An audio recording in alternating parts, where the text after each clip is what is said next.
আসসালামু আলাইকুম।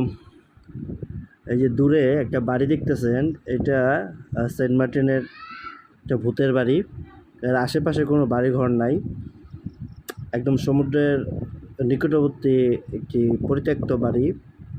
এখানে হয়তো আগে কোনো পরিবার থাকতো, কিন্তু বর্তমানে এখানে কেউ থাকে না। বাড়িটা একদম ভেঙে ভেঙে গেছে। বাড়িটা খুব সুন্দর একটা পরিবেশে, সামনে সমুদ্র এবং বাড়ির আঙ্গিনায় অনেকগুলো নারিকেল গাছ আছে। খুব নিরিবিলি একটা পরিবেশে যেই লোক এই বাড়িটা করছিল তিনি খুব শৌখিন ছিল, সেটা বোঝা যায়।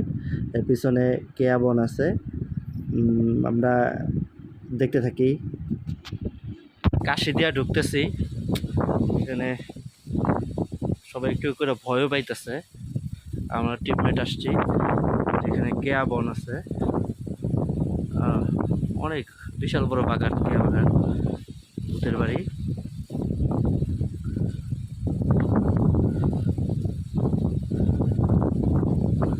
সামনে ওই যে সমুদ্র দেখা যায়, এখানে বেশ কয়েকটা নারকেল বাগান আছে।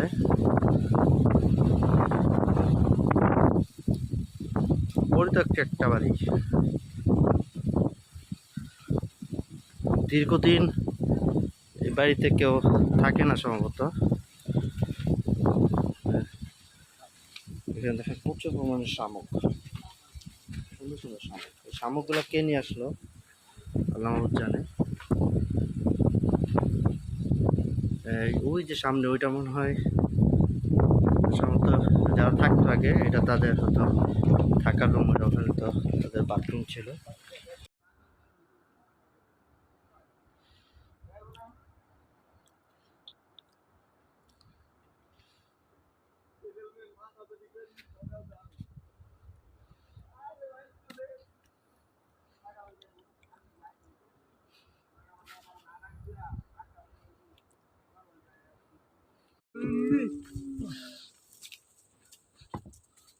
আজকে এখানে আমাদেরকে